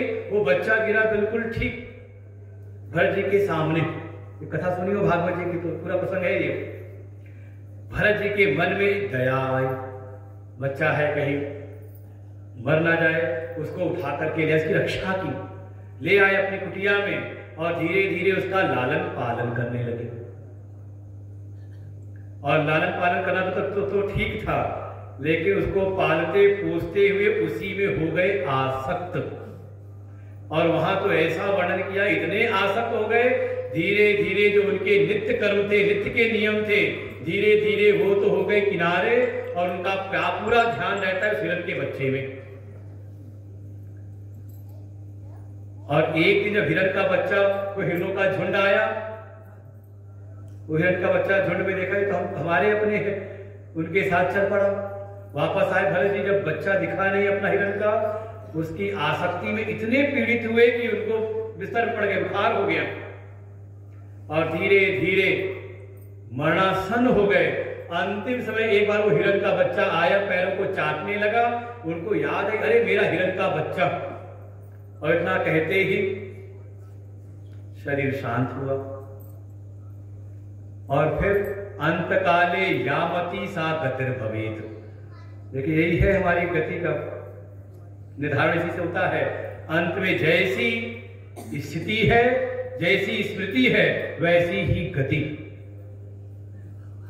और अंतिम स्थिति में अगर नारायण की स्मृति हो जाए तो जन्म जन्म मुनि जतन कराही, अंत राम कहीं आवत नाही। इसका तो दो भाव होते हैं। कई बार लोग कह देते हैं जन्म जन्म भी यत्न करने के बाद भी अंतिम समय में नाम नहीं आता। ये ठीक लगता नहीं है, थोड़ा समझना पड़ता है कहां रुकना है, कहां आगे बढ़ना है। कोई जन्म जन्म जब यत्न करता है तो अंतिम समय में उसके मुख से राम निकलता है, और कोई राम का स्मरण कर ले तो आवत नाही, फिर वापस नहीं आता, फिर वो उसका पुनर्जन्म नहीं होता। लेकिन अब हिरण की याद की तो वापस भी आए और हिरण के बच्चे हिरण के रूप में आए। 3 जन्म गति बढ़ गई है। उसके बाद फिर साधना का परिणाम था कि उनको पूर्ण स्मृति रहती है, और फिर हिरण के बच्चे में कहीं आसक्त नहीं होते। शरीर त्यागा, फिर उनका जन्म हुआ एक ब्राह्मण कुल में, और फिर वहां पर उनका नाम पड़ता है भरत। कहीं आसक्त नहीं होते जन्म से ही, पूर्व का जात स्मरण उनको है, कहीं आसक्त नहीं होते, परम ज्ञानी हो गए बचपन से ही। लेकिन सादा 3 जन्म बढ़ी ना, तो आप कल्पना करिए कि जो कोई बालक अवस्था में नहीं गए, प्रौढ़ अवस्था में चक्रवर्ती सम्राट हैं, कोई मूर्ख नहीं, ज्ञानी है, समझ है उनको दुनियादारी की। ऐसे चक्रवर्ती सम्राट भरत जी, जिन्होंने राज्य का त्याग कर दिया, परिवार का त्याग कर दिया, परिवार को भी छोड़ दिया, लेकिन जब जंगल में गए तो जंगल की एक वस्तु में आसक्त हो गए। देखिए यही है प्रकृति के गुण। माया महा ठगरी हम जानी, सब इसी माया के चक्कर में फंसते हैं सब। और माया क्या है? माया कुछ और नहीं, ये 3 गुण ही है, सत्व रज तम। सत्व बढ़ गया, अगर आपका सत्संग में मन लग रहा है तो मन इसमें सत्व बढ़ा हुआ है, और जरा सा रजोगुण बढ़ जाए तो फिर सत्संग में बैठना मुश्किल, फिर आप उठोगे और चल पड़ोगे, कोई ना कोई कामना। और प्रभाव आ जाए तम का तो फिर इसी सत्संग में हो सकता है हल्की सी झपकी भी आ जाए, फिर नींद खुलती है, फिर अच्छा सत्संग चल रहा, सत्संग में बैठ गए, है कि नहीं? क्या हो रहा है? हम कहीं ना कहीं प्रकृति के गुणों के द्वारा संचालित हो रहे हैं। क्यों? क्योंकि अभी प्रकृति के गुणों से निर्मित जो देह है, जो व्यवस्थाएं हैं, उसमें हम आसक्त हैं। हमारी ऐसी स्थिति है। तो ऐसा कोई देहधारी है तो एक क्षण मात्र भी कहीं भी कोई भी बिना कर्म किए रह नहीं सकता। प्रकृति के गुण बलात् उसको कर्मों में लगा देती। लेकिन कोई ऐसा हो कि नहीं हम तो करके दिखा देंगे, तो भगवान उसकी बात भी कह करते हैं। कोई ऐसा कोई सूरमा हो तो यह तो अनात्मज्ञ च उदितम कर्म ना आरभते। कोई कहता नहीं ऐसे कैसे, हम कोई कर्म प्रारंभ नहीं करेंगे, है अभी अज्ञान में। ज्ञान कोई ज्ञानी तो ऐसा बोलेगा ही नहीं, है अज्ञान में। अविद्यायाम अंतरे वर्तमान, स्वयं अविद्या में वर्तमान में पड़े हुए हैं, लेकिन ऐसी चेष्टा करता है कि हम कुछ नहीं करेंगे। और फिर कुछ नहीं करेंगे, इसके लिए भाई कर्म होती है कर्म इंद्रियों से, तो उनको बांध करके बैठ गया ध्यान में। अब श्लोक पढ़ लेते हैं। कर्मेन्द्रियाणि संयम्य संयम्य य आस्ते मनसा स्मरन् इंद्रियार्थान् विमूढात्मा मिथ्याचार स उच्यते कर्मेन्द्रियाणि संयम्य य आस्ते मनसा स्मरन् इंद्रियार्थान् विमूढात्मा मिथ्याचार स उच्यते। कोई अभी आत्म तत्व को तो जाना नहीं है, तो अभी आत्मज्ञान में पड़ा हुआ, अपने पूर्ण आत्म स्वरूप को उसको बोध हुआ नहीं, और ऐसा प्राणी कर्म का आरंभ ना करे तो क्या करता है? तो कह रहे हैं यह माने जो कोई कर्मेंद्रियाणि संयम्य, कर्म करने की जो इंद्रियां हैं, 5 कर्म इंद्रियां हैं, 5 ज्ञान इंद्रियां, 5 कर्म इंद्रियां, वाक पाणी पाद पायु उपस्थ, ये 5 कर्म की इंद्रियां हैं जिनके द्वारा आप अभिव्यक्ति करते हो और जिनके द्वारा आप ज्ञान ग्रहण करते हो, विषयों को ग्रहण करते हो, शब्द स्पर्श रूप रस, ये 5 गंध, ये 5 विषयों को ग्रहण करते हो। इसके लिए 5 इंद्रियां हैं ज्ञान की, जहां से आप ज्ञान के संवेगों को प्राप्त करते हो। आपके कान है श्रोत्र, फिर त्वचा है त्वक, फिर चक्षु नेत्र है, रसना घ्राण, ये 5 ज्ञान की इंद्रियां हैं जिनके द्वारा हम, देखो आपको जो भी दुनिया में ज्ञान हो रहा है ये 5 विषयों का ही सम्मिलित रूप है। शब्द कुछ जाना तो कैसे? सुन करके, कई बार होता है कि ठोक करके देख लेते हैं, हाँ क्या लगा है? लकड़ी है, लोहा है, कैसे ठोके में जान जाते हैं ना कई बार, क्या हुआ? शब्द के द्वारा। फिर स्पर्श करके, रूप का ज्ञान, सबके लिए एक इंद्रियां हैं, तो ये ज्ञान के संवेगों को जो भीतर लेके आ रही है उनको कहा ज्ञान इंद्रियां। और इन ज्ञान के अनुसार जो हम अभिव्यक्ति करते हैं जिसके माध्यम से, उसको कहा कर्म इंद्रियां। सबसे खतरनाक है पहली ही वाक रूपी इंद्री, वाणी, क्या चलाने का प्रयास करते हैं। वैसे इसके जो देवता है ना वो वाचो वहनी अग्नि है, हर इंद्रियों के एक अधिष्ठान देव है। कभी वेदांत का स्वाध्याय करेंगे तो आप वहां पूरा क्रम बताया जाएगा इस चीजों का। हर इंद्रियों के एक अधिष्ठान देव है। गोस्वामी जी ऐसे ही कहते हैं, इंद्रिय द्वार झरोखा नाना तह तासुर कर बैठे थाना। ये इंद्रियां क्या है? झरोखे हैं, और इन सभी झरोखों पर, द्वार पर एक एक देवता बैठे हुए। दोनों पूरा वेदांत है, रामचरितमानस अधिष्ठान। और ये वाणी की जो अधिष्ठान देव कौन है? कहा अग्नि। और क्या आग लगाती है सबको पता होगा, अनुभव।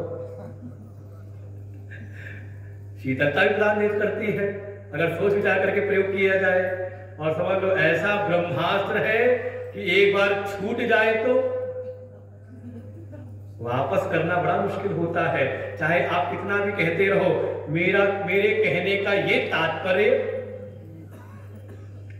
ये समाचार रोज आता है, किसी ने कोई बात बोल दी, अब फंस गए तो कहते नहीं मेरे कहने का ये तात्पर्य, इसलिए कहते बड़ा संभाल के प्रयोग करें इसको।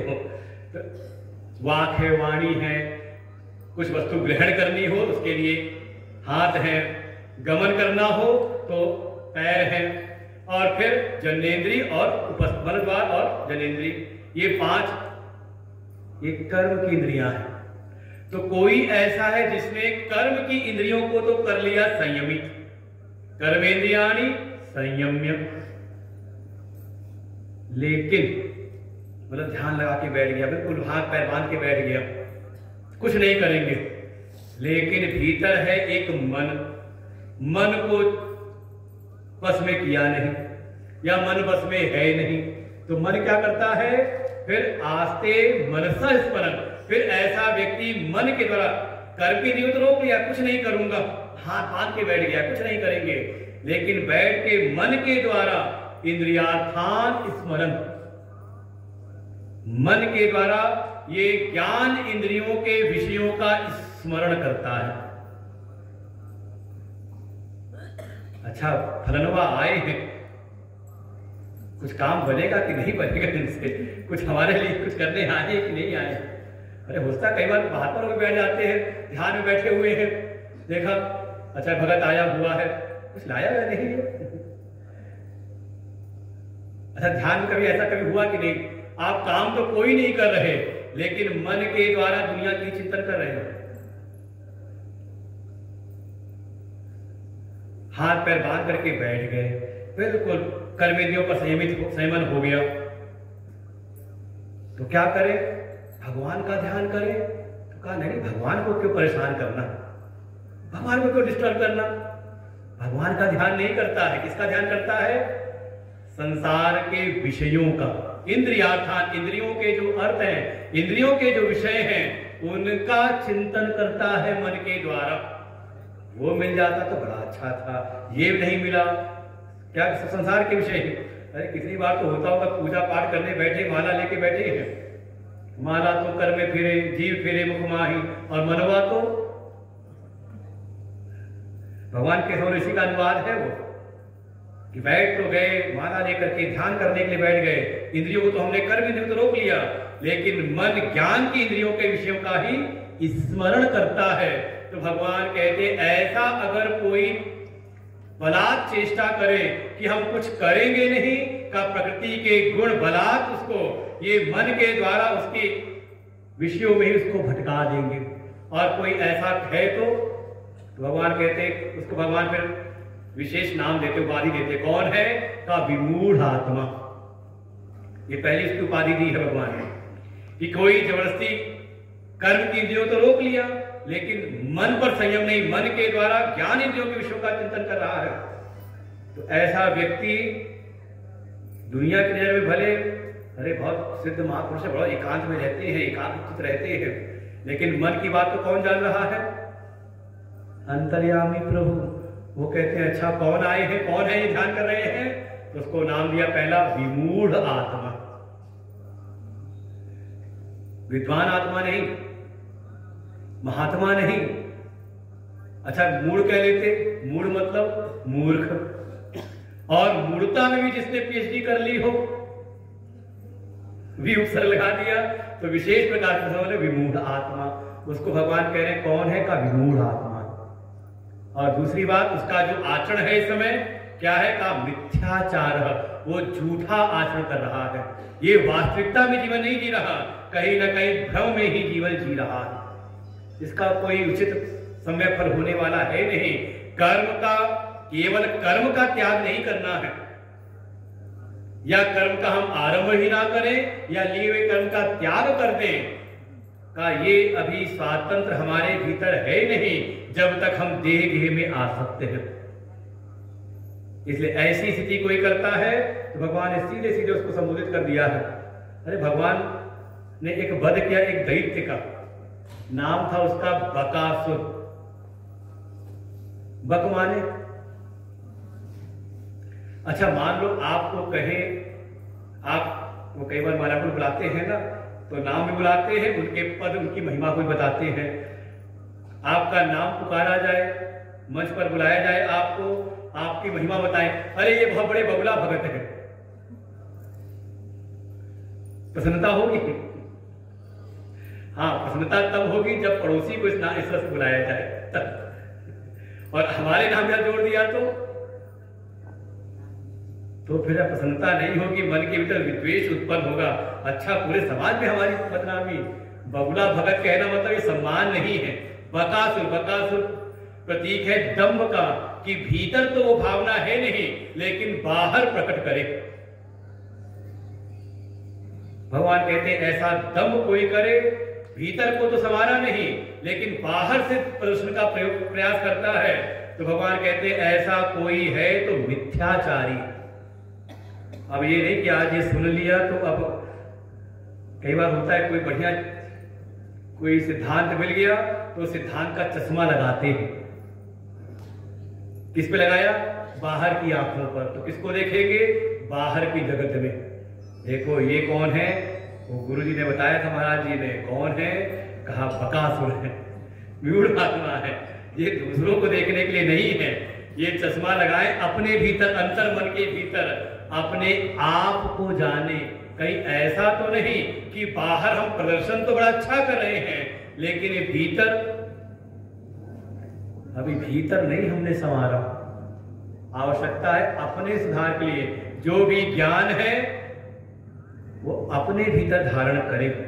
तो इसको तो भगवान ने कह दिया कि अगर कोई कर्म की इंद्रियों को बलात् इसको अगर अपने वश में कर ले, लेकिन भीतर के मन पर संयमन नहीं है, तो वास्तव में कहा वो संसार के विषयों में ही रमण करता है,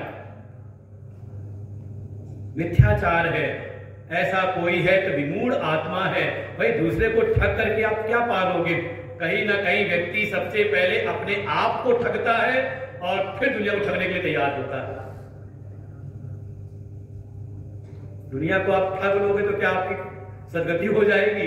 ठीक है, तात्कालिक लाभ तो आपको मिल जाएगा, लेकिन अगर दुनिया जगत में अगर आपका प्रचार हो गया तो कहते काट की हाड़ी बार बार नहीं चढ़ती। वास्तव में अपने भीतर तो कैसा हो, क्या करे? फिर कर्मयोग है क्या? तो भगवान फिर 7वें श्लोक में बताते हैं, यस्त्विन्द्रियाणि मनसा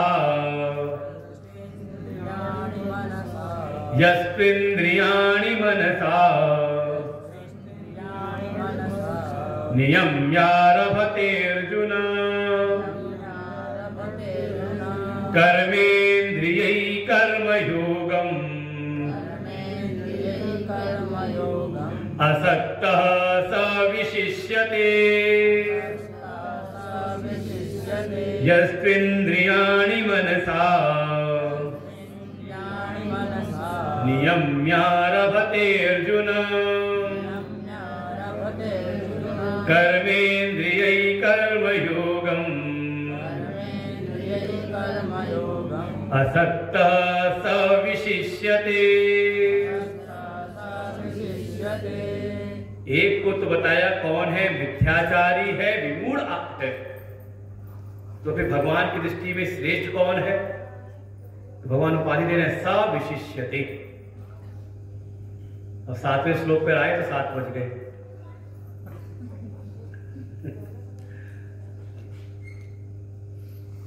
तो कल जानते कि वास्तव में देखो प्रसंग अर्जुन ने कहा था कि कर्म में क्यों लगाते हैं? भगवान ने कहीं ना कहीं संकेत कर दिया क्यों लगा रहे हैं, क्योंकि अभी तेरे भीतर वो ज्ञान उत्पन्न हुआ नहीं है। और तू अगर बलात् कर्म का त्याग करके, अपने कर्तव्य कर्म का त्याग करके जंगल में भी चला जाएगा, तो वहां जंगल में रह करके भी ये प्रकृति के 3 गुण उसको बलात् किसी न किसी कर्म में लगा ही देंगे। तो अज्ञान में रह करके कर्म से छुटकारा है नहीं। जब तक आप अज्ञान में हैं तब तक आप कर्म से छूट नहीं सकते। बलात् कायिक, वाचिक, मानसिक किसी न किसी स्तर पे आप कर्म में लगे ही रहेंगे। तो करना क्या है? भगवान कह रहे बलात् प्रयास मत करो कर्म के त्याग का, वो संभव है नहीं। आवश्यकता है कर्म को परिवर्तित करें कर्म योग में। कर्म को हम योग में बना दें, तो वो कर्म योग है क्या? तो अब समय पूरा हो गया, तो भगवान कह रहे हैं कल बताएंगे। आज इतना बहुत हो गया, बस कुछ बातों को विशेष ध्यान रखें। 2 मार्ग हैं, ज्ञान का मार्ग और कर्म का मार्ग। आपके मन में अपनी वासनाओं के अनुसार अगर उपलब्धि प्राप्त करनी है, चाहे जगत की और चाहे उन परमात्मा को भी आपको अपने अनुकूल पाना है, विशेष किसी रूप में भगवान को पाना है, तो वहां पर उपाय है, साधन है कर्म का। लेकिन आपको यथार्थ को जानना है, परमात्मा के तत्व को जानना है, परमात्मा के स्वरूप को जानना है, तो वहां कुछ करना नहीं, बल्कि वहां पर साधन बनेगा ज्ञान। ये मूल विषय है। कर्म में कर्ता का तंत्र है और ज्ञान के मार्ग में वस्तु का जहां वस्तु को यथावत आपको जानना है तो वहां पर ज्ञान ही, और यहाँ पर परम श्रेय का जो साक्षात साधन है वो है अपने आत्म स्वरूप को जानना। इसलिए परम श्रेय के लिए साधन तो है ज्ञान ही। हाँ, वो ज्ञान की पात्रता भीतर उत्पन्न हो जाए, इसके लिए साधन है कर्म योग। अर्थात हम उस ज्ञान को धारण कर सके, उसके लिए जो अंतःकरण की स्थिति चाहिए, उस अंतःकरण की निर्मलता के लिए, शुद्धि के निर्माण के लिए हेतु बनता है कर्म। क्योंकि अंतःकरण में जो अशुद्धि आई है वो आई है कर्म के द्वारा। जन जन्मांतर के कर्म की वासनाएं पड़ी हैं, तो उसका उन्मूलन भी किससे होगा? तो कहते हैं सिद्धांत है, जो रोग का कारण होता है वही निवारण में भी हेतु बनता है। ये भी चिकित्सा पद्धति में है। एक लोकोक्ति है ना, जहर ही जहर को मारता है। तो मतलब क्या हुआ? किसी को सांप काट ले तो आप 2-4 सांप और पकड़ के कटवा दो, तो ऐसे जहर से जहर नहीं मारेगा। जो घंटों घंटा जीना हो क्षण में चला जाए। विष का जो निवारण होगा वो विष के द्वारा, लेकिन उस विष को जब हम औषधि विधि से उसको देंगे तब, मन मर्जी नहीं। ऐसे ही कर्म के द्वारा हमारा अंतःकरण दूषित हुआ है, अशुद्धि आई है, तो कर्म से ही उसकी शुद्धि होगी। उसकी औषधि विधि है कर्म योग। जब आप योग की दृष्टि से कर्म को जीवन में धारण करेंगे तो कर्म योग क्या है तो हम लोग कल सुनेंगे। आज यहीं पर विश्राम लेते हैं। ओम पूर्णमदः पूर्णमिदं पूर्णात् पूर्णमुदच्यते पूर्णस्य पूर्णमादाय पूर्णमेवावशिष्यते। ओम शांति शांति शांति। हरि ओम। श्री गुरुभ्यो नमः। हरि ओम।